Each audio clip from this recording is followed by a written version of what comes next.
감성경제방송 돈다방 미쓰리입니다. 아마 앞서 방송에서 많은 분들께서 어머나 이거 방송 왜 끊어졌지? 나만 이렇게 된 건가? 하고 다시 들으신 분들이 많으실 것 같은데 제가 좀 기계치여서 편집을 할 줄 모릅니다. 그래서 돈다방 미쓰리 에피소드 하나의 러닝타임이 한 30분 정도 되잖아요. 감성경제방송 돈다방 미쓰리입니다 라고 시작해서 다음 방송에서 뵙겠습니다 라는 인사말을 드리는 때까지 중간에 일시정지 한번 하지 않고 그냥 쭉 녹음을 하거든요. 그래서 인사말 끝나고 그냥 바로 방송을 올립니다.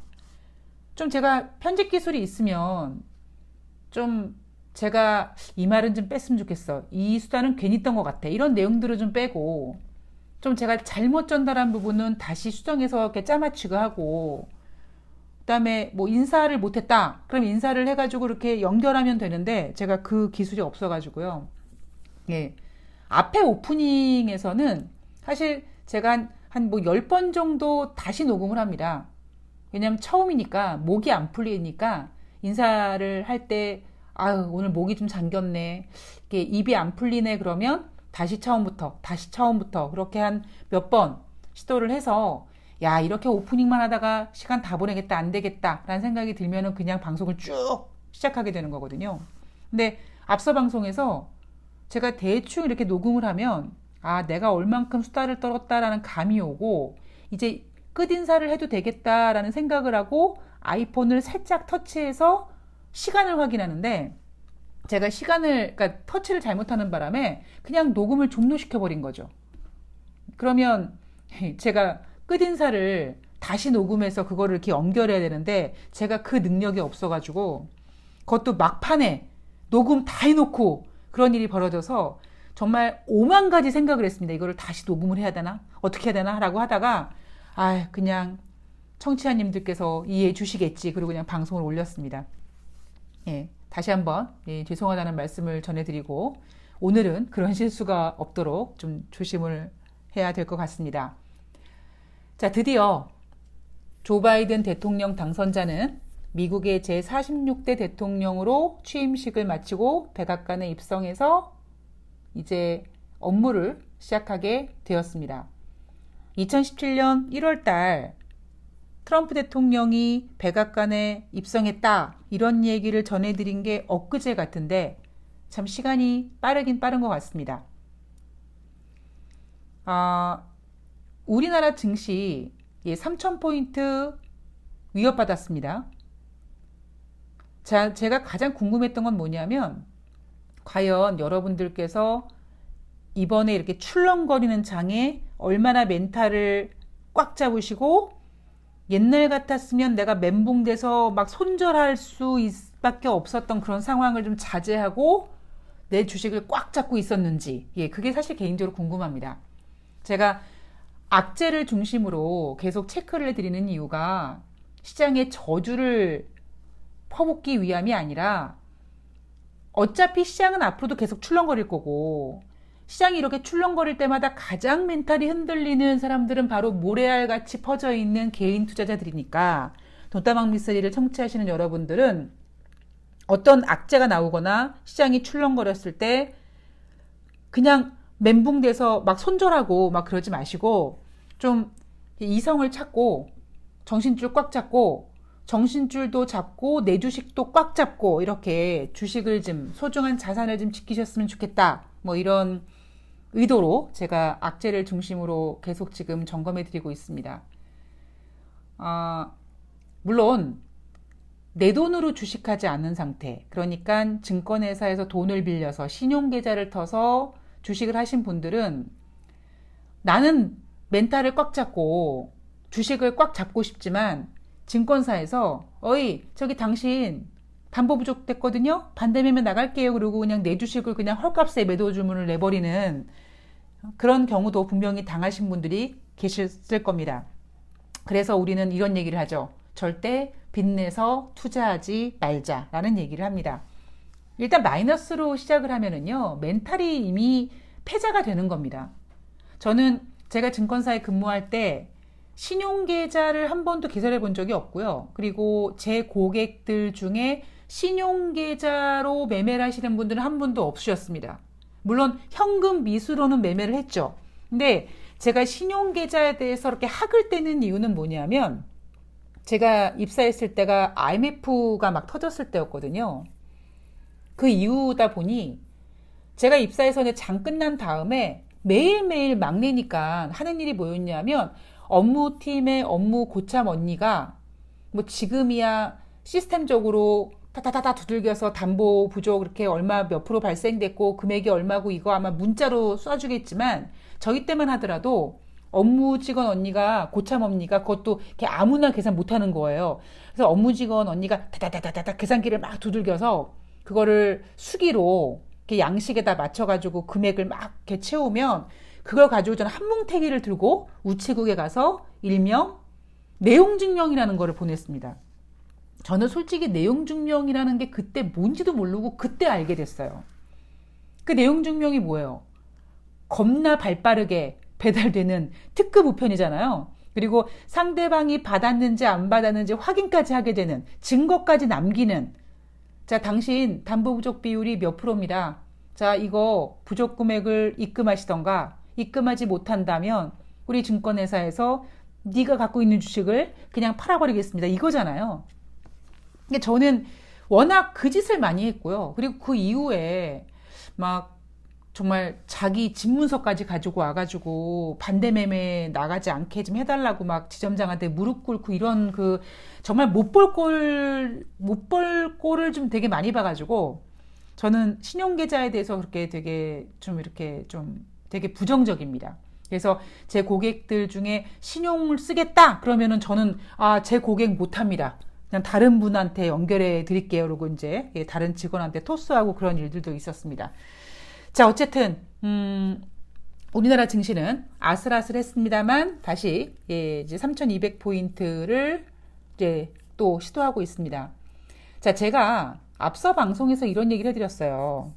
좀 재수없는 멘트긴 한데 누군가가 외국인들이 우리나라 주식을 이렇게 사주는 이유가 뭐 대한민국의 펀더멘탈이 어쩌고 뭐 대한민국이 앞으로 기대되고 대한민국의 가치를 믿고 외국인들이 사준다. 개풀 뜯어먹는 소리다. 외국인들이 한참 우리나라 주식시장을 얼마 전에 매집했을 때 제가 그때 외국인들이 우리나라 주식을 왜 사줄까요? 라고 말씀드리면서 달러 약세기 때문이다 라는 얘기를 해드렸습니다. 그리고 3,000포인트를 위협받았던 이유도 달러가 살짝 강세로 전환됐기 때문이죠. 물론 저도 대한민국 국민이고 저도 우리나라가 잘 사는 나라가 됐으면 좋겠고 저도 외국인들이 우리나라 펀더멘털을 보고 투자했으면 좋겠다라는 생각을 합니다만 주식시장에서의 외국인들은요 그런 거 안 보더라고요. 그냥 주식시장에서 우리나라 주식시장에 참여하는 외국인들은 그냥 돈 놓고 돈 먹기. 특히 요즘에 선물시장까지 뒤흔들면서 뭐 펀더멘탈이고 나발이고 없습니다. 지금 외국인들의 가장 중요한 관심 포인트는 환율입니다. 제가 앞서 방송에서 또 하나 요즘 증시가 왜 이러는 걸까? 왜 이렇게 미친 모처럼 이렇게 올라가느냐? 제가 저금리 기조 그리고 또 뭐 백신에 대한 기대감 그리고 1월 효과라는 것도 얘기를 했습니다. 1월 효과가 무엇이냐? 시간은 똑같이 누구에게나 주어지고 그죠? 그 시간이라는 거를 1년, 12개월, 한 달, 30일, 하루 24시간 이렇게 똑같이 주어졌는데 12월 31일이 딱 끝나고 그 다음에 1월 1일이 되면 뭔가 사람이 다시 태어난 듯한 그러니까 내가 그래 오늘까지만 내가 배 터지게 먹고 싶은 거 먹고 내가 새해부터는 다이어트 한다. 내가 올해까지는 인생이 되게 우울했는데 새해는 잘 될 거야. 그 1월 효과 1월이라는 그 1월이 주는 기대감 그 기대감은 단순히 주식시장뿐만 아니라 우리 인간의 삶에도 굉장히 지대한 영향을 미칩니다. 그래서 주식시장이 왜 이래요? 그러면 전문가들은 코로나19가 아니었다면 대충 이런 시나리오를 쓰죠. 분명히 미국의 뭐 조금 앞당겨서 쓰자면 10월 말일 할로윈데이부터 시작해서 11월 달에 블랙 프라이데이, 12월 달에 산타랠리, 그리고 1월 달 기대효과. 그리고 미국의 대통령 선거는 11월 달에 있고 미국의 대통령은 그 다음에 1월 20일 날 백악관에 입성하니까 그 미국 증시를 기준으로 봤을 때는 어떤 이렇게 대통령이 새롭게 당선됐을 때 그 기대도 무시하지 못하겠죠. 트럼프 대통령이 이제 백악관을 나가고 조 바이든 대통령이 백악관을 입성하는 날 뉴욕 증시는 사상 최고치로 마감을 했습니다. 미국의 새 대통령이 취임했어. 기대감이 컸고요. 그 기대감의 1월 효과까지 컸습니다. 또 하나, 실적 시즌인데 실적 시즌에 이날 추포를 날렸던 종목이 바로 넷플릭스였습니다. 그죠? 넷플릭스의 4분기 신규 가입자가 예상보다 큰 폭으로 증가했다. 그래서 넷플릭스가 자사주 매입을 검토하고 있다. 그래서 넷플릭스가 크게 상승했고 넷플릭스가 상승하니까 다른 기술주들에 대한 실적 기대도 커졌고 그래서 페이스북과 알파벳 등의 기술주도 동반 상승했습니다. 이날 발표된 미국의 경제지표는 주택지표였는데요. 사실 주택지표는 좋지 않았습니다. 1월 주택시장 지수가 83이 나왔는데 전월엔 86, 그러니까 전월 대비 3포인트 부진했고요. 전문가 예상은 85를 예상했는데 전문가 예상보다도 부진했습니다. 그리고 앞서 방송에서 제가 전해드렸던 것처럼 소매 판매나 고용 지표는 여전히 아직도 터널이 좀 이렇게 남아있구나라는 거를 좀 느끼게 해줬습니다. 자, 오늘 돈다방 미쓰리에서는요.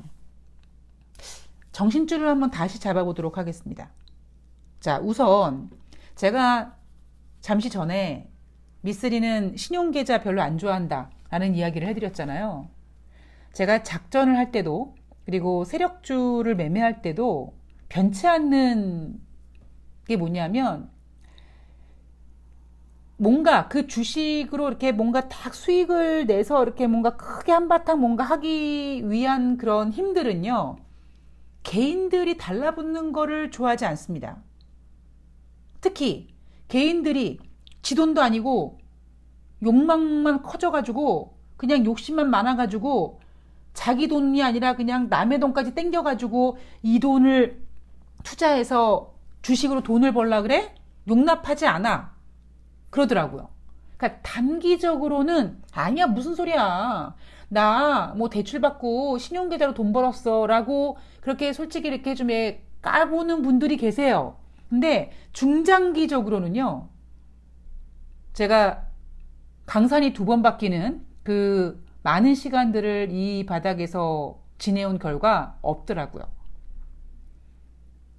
1월 14일 우리나라 증시에서 반대 매매가 나간 금액이 2008년도 10월 27일 이후 최대라고 하죠.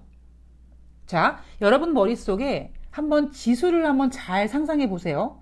우리나라 증시는 1월 11일 코스피 고점 3266포인트를 찍었습니다. 그리고는 1월 12일부터 그 고점을 뚫지 못하고 증시가 막 빠지기 시작했습니다. 그리고 14일날 반대 매매가 나갔고요. 그러면 15일날 금요일날 그리고 그 다음 주 월요일 18일 시장의 변동성이 어마어마했고 바로 그때 바로 3,000포인트가 위협받을 때였습니다. 그러니까 우리나라 증시를 보면 3,266포인트까지 쭉 올라갔다가 시장을 확 눌러내니까 아무리 개인 투자자들이 멘탈을 잡아도 시스템적으로 담보 비율을 채우지 못한 종목들, 그런 종목들의 반대 매매 물량이 나온 거죠. 그러니까 일단 한번 걸러진 거예요. 걸러지고 반대 매매가 나 이번에 반대 매매 안 나갔어 라고 안도를 했는데 14일날 반대 매매가 나간 다음에 15일 그리고 18일까지 시장이 불안불안했습니다. 그럼 그때는 어떤 일이 벌어지냐면 반대 매매가 아직 안 나갔지만 혹은 내가 빚을 지고 주식을 하진 않고 그냥 내가 내 예수금으로 내 소중한 자산으로 주식을 하고 있어. 이런 분들도 이걸 내가 더 빠지면 어떻게 하지? 팔아야 되나 말아야 되나? 이거를 갈등하게 해서 물량을 내놓게 만드는 장이 연출된 거죠. 그리고는 3,000포인트 근처에서 아슬아슬했을 때 다시 시장은 반등하기 시작했고, 지금은 다시 어떤 일이 벌어지고 있습니까? 개인들이 그래 또 사야지 로 삽니다. 아마 이런 패턴이 뭐 짧게는 한두 번 아니면 길게는 좀 여러 번 앞으로 전개될 가능성이 높습니다. 이게 어떤 상황이냐면 제가 앞서도 한번 이런 말씀 드렸는데 우리가 학습 효과라고 하죠. 패턴을 똑같이 만듭니다.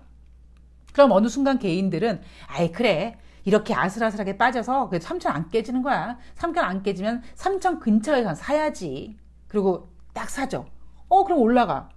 그래 맞아 이게 진리야. 3,000포인트 이상에서 돈을 벌었다고 합니다. 또 다시 빠져요. 3,000포인트 또 사야지. 이렇게 개인들이 이제 이 패턴에 익숙해지기 시작합니다. 근데 제가 그랬죠. 주식시장은 절대 개인들에게 패턴을 읽히는 거를 원하지 않습니다. 그러니까 항상 조심하셔야 돼요. 이 패턴으로 그냥 끝나면 괜찮은데 패턴의 방향을 바꿔버리면 완전히 정말 그때 개인 투자자들은 멘붕이 됩니다. 제가 여러분들한테 이렇게 강하게 말씀드리는 이유는요. 제가 이 바닥에서 진짜 매매를 아마 많이 해본 순위로 제가 순위 안에 든다고 했잖아요. 그러니까 다 제가 경험해 본 바로 말씀드리는 거니까 좀 그냥 개무시하지 마시고요. 한쪽 귀로 듣고 한쪽 귀로 흘리지 마시고요. 그냥 딱 들으신 다음에 마음 한편에 어디다가 이렇게 좀 담아 놓으셨으면 좋겠습니다. 우리나라 주식시장은 외국인들이 사줘야 되는데 외국인들은 우리나라의 가치보다는 환율의 영향을 많이 받는다. 그죠? 당장 환율이 막 1,100원 회복했잖아요. 1,100원 밑으로 하회해도 외국인들은 우리나라 주식시장을 사주지 않습니다. 그러니까 앞으로 우리나라 증시는 외국인들의 귀환도 중요하지만 외국인들의 귀환 혹은 외국인들의 매도를 부추기게 유발하는 달러에 대해서 굉장히 세심하게 체크를 해야 되고요. 그리고 또 하나, 실적 시즌 같은 경우는요.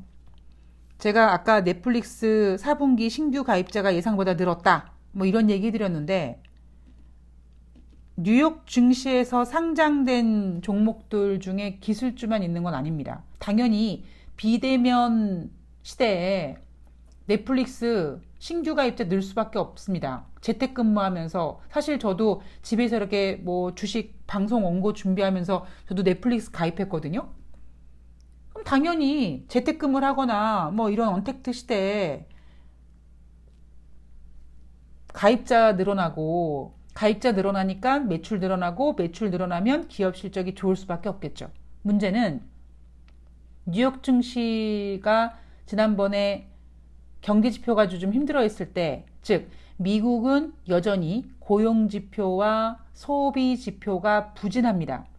그러면 이렇게 넷플릭스 같은 기술주만 상장되어 있는 게 아니라 시간이 지나갈수록 소비와 관련된 이런 기업들이 실적 발표를 했을 때 정말 이번에 실적 시즌을 기대해도 될까라는 고민을 한번 해보셨으면 좋겠습니다. 물론 눈높이를 많이 낮춰놓으면 또 달라질 수 있겠지만 제가 여러분들께 말씀드리고 있는 부분은 야 넷플릭스가 잘 나왔대.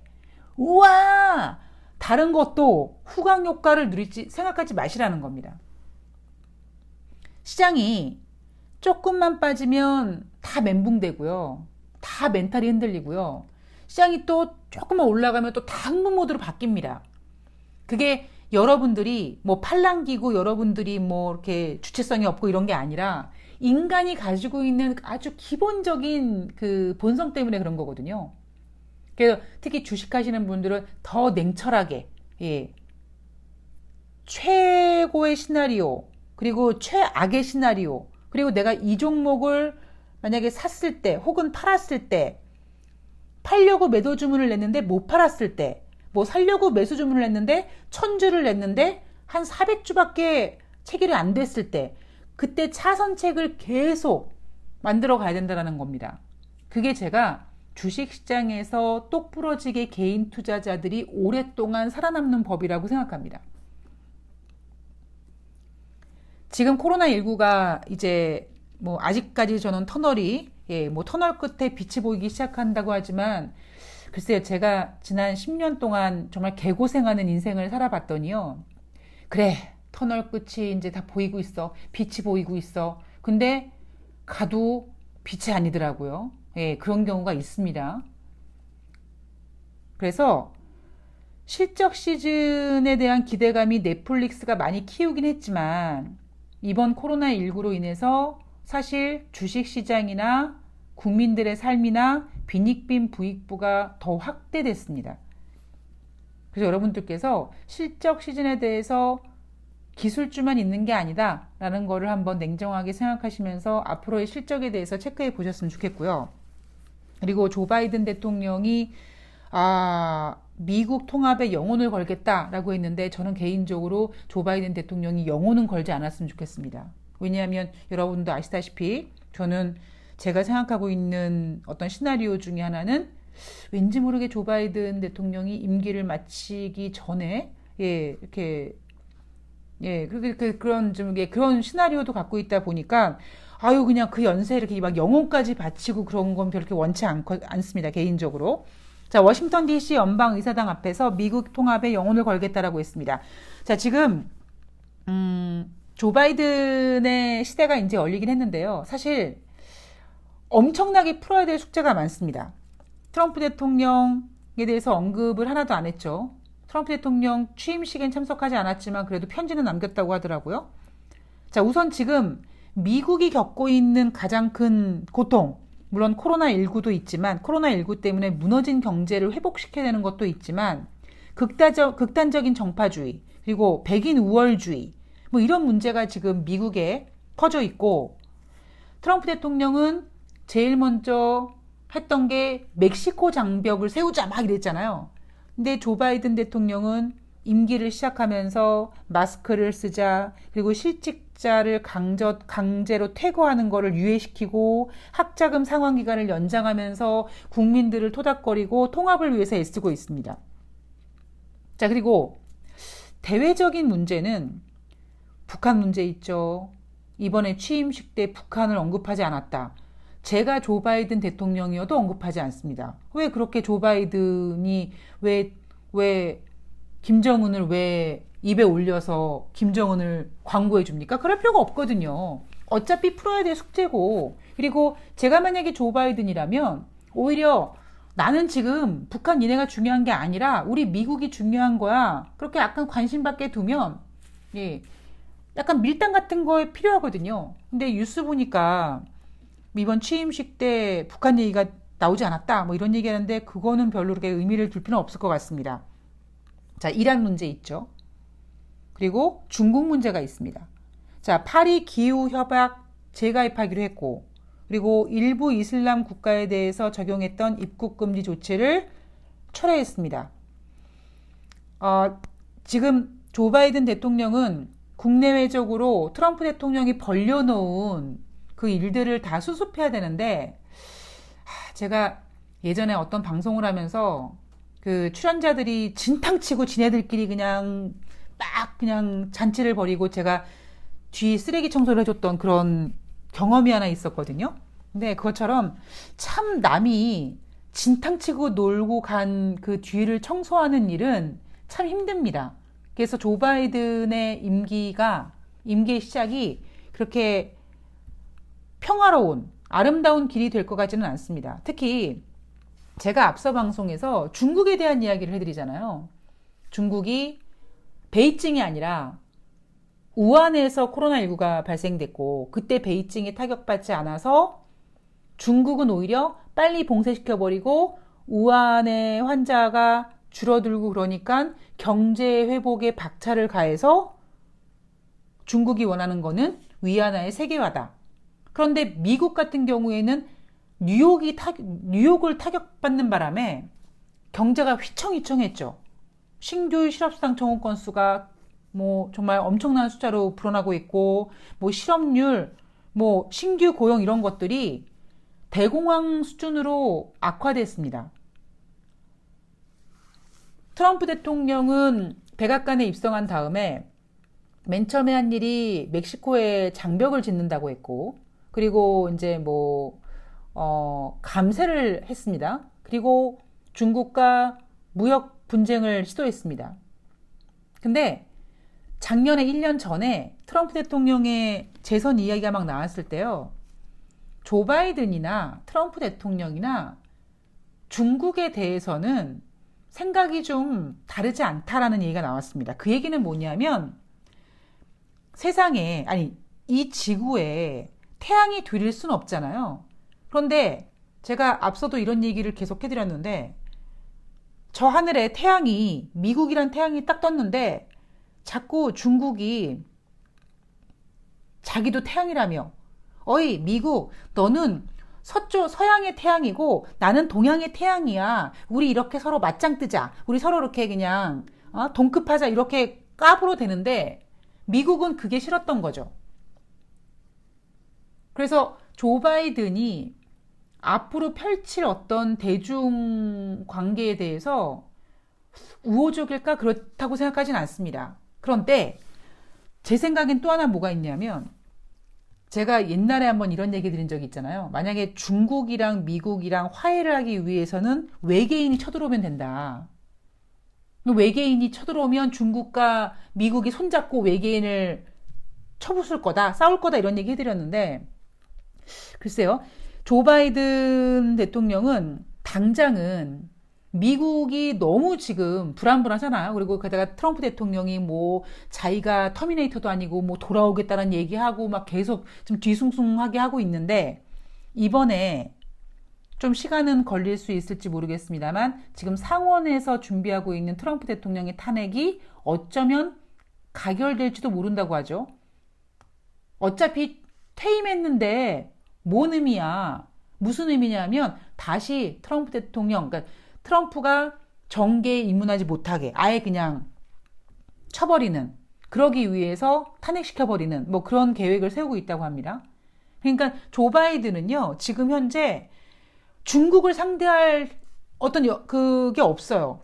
오로지 지금 미국의 통합과 트럼프 대통령이 들쑤셨던 그런 것들을 지금 잔잔하게 해야 되는 게 가장 최우선이기 때문에 아직은 시간이 좀 걸릴 수 있을지 모르겠습니다만, 문제는 뭐냐면 그 시간 동안 제가 공간을 내어주고 시간을 뺏어가는 게 중국이라고 했는데, 중국은 무섭게 지금 미국을 추격하고 있습니다. 우선 첫 번째, 중국의 자주권을 심각하게 침해하고 미국 정부의 중국 관련 움직임에 책임이 있는 폼페이오 미국 국무장관을 비롯해서 미국 정권 인사 28명을 제지했습니다. 중국 본토와 홍콩, 마카오 입국 금지시켰고 중국에서 사업하지 못하게 했습니다. 뭐 그 사람들이 중국 가서 사업하겠습니까? 그런데 지금은 오히려 중국 쪽에서 약간 기선제압에 들어간 거죠. 중국 같은 경우는 좀 그럴 수밖에 없는 게요. 2020년 작년 GDP 성장률 2.3%를 기록했습니다. 이 코로나19가 전 세계를 이렇게 망가뜨리고 있는데 4분기 성장률은요, 무려 6.5%, 코로나19 이전 수준으로 돌려놨고요.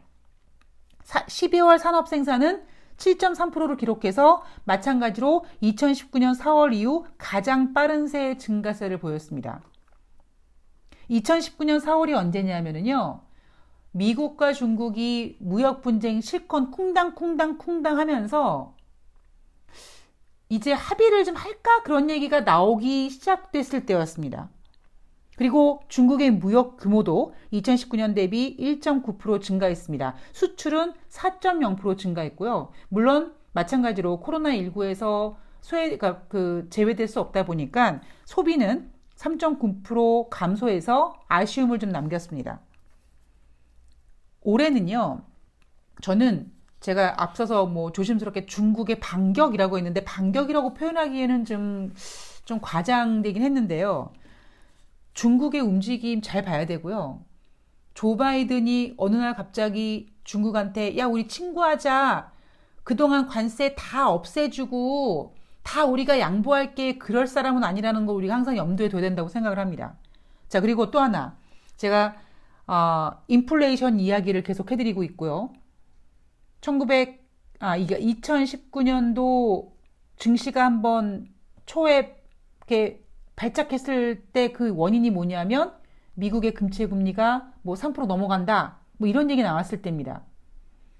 조 바이든 미국 행정부 초대 재무장관 제닛 옐런 전 중앙은행 의장이 즉각적인 법인세율 인상을 반대한다고 했죠.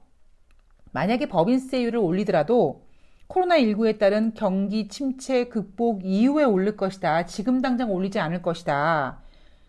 자, 이게 무슨 얘기냐? 조 바이든의 공약 중에 트럼프 대통령이 35%였던 법인세율을 21%까지 낮췄는데 조 바이든은 내가 대통령이 되면 28%까지 인상하겠다라고 했습니다. 그래서 1년 전쯤에 많은 사람들이 트럼프 대통령이 재선을 예상했을 때 월가에서조차 조 바이든이 대통령이 된다면 시장에 우호적이지 않을 거다라고 했죠. 그 이유는 뭐냐면 세금을 인상할 거니까.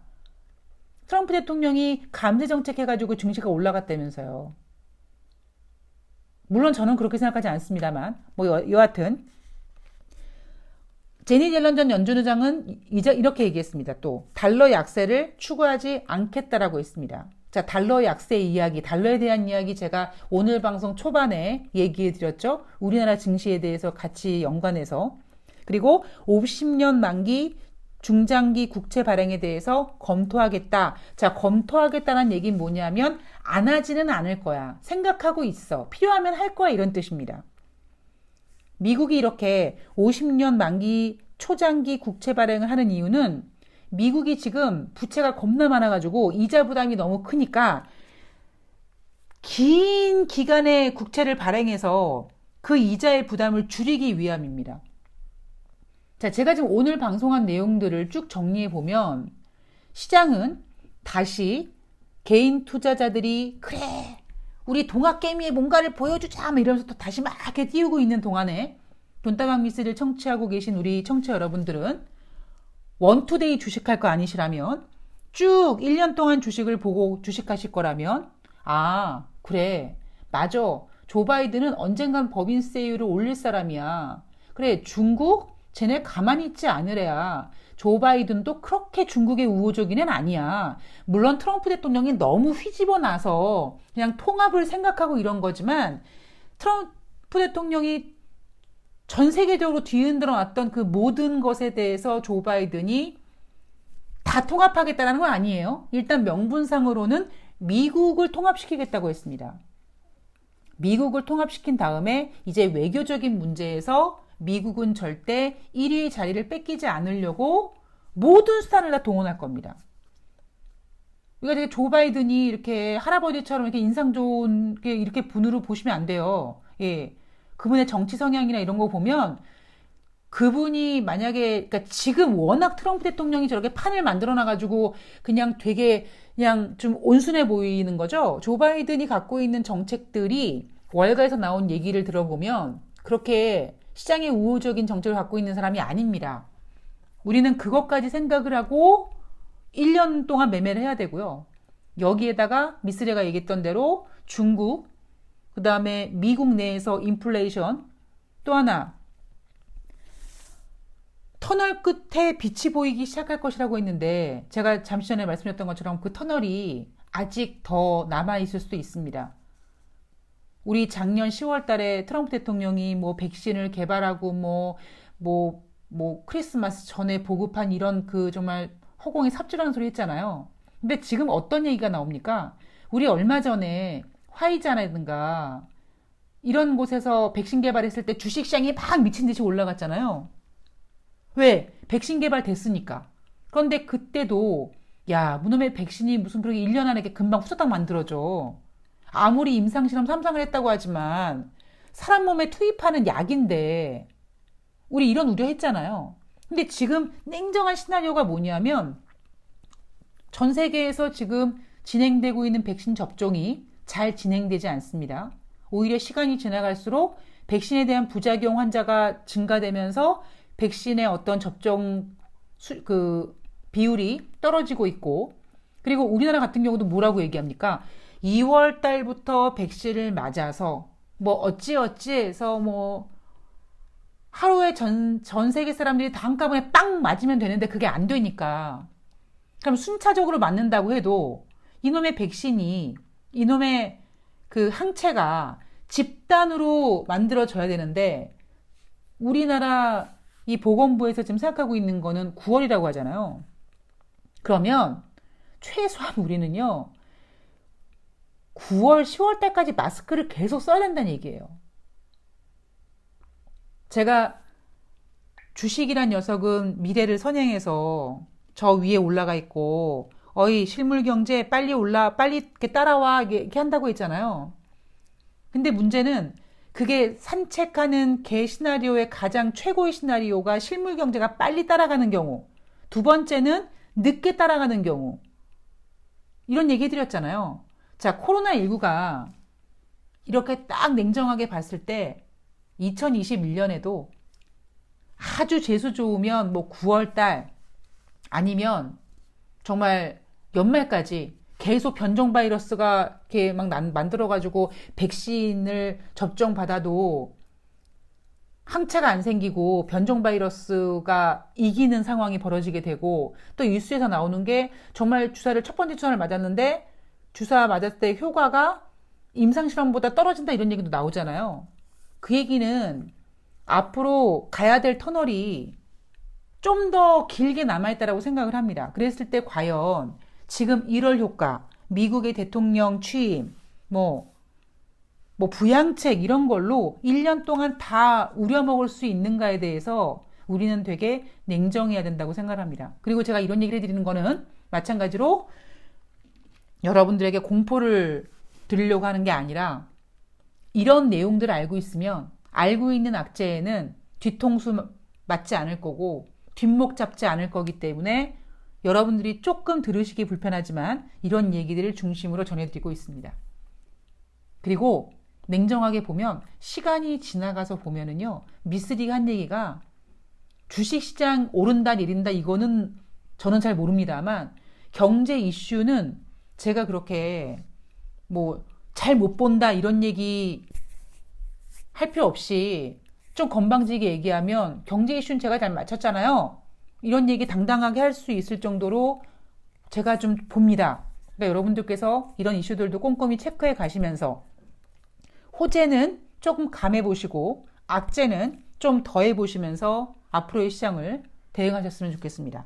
앞으로 달러에 대한 이야기, 유가에 대한 이야기, 그리고 또 보이지 않는 악재, 그리고 보이는 악재인데 이 악재가 어떻게 진화할 건지에 대해서 미쓰리의 생각을 잘 전달해 드릴 수 있는 시간을 꾸준히 마련해 보도록 하겠습니다. 자, 오늘은 사고 없이 방송을 잘 녹음했는데 너무 시간이 길어졌네요. 긴 시간 동안 함께 해주셔서 감사합니다. 저는 다음 방송에서 뵙겠습니다. 고맙습니다.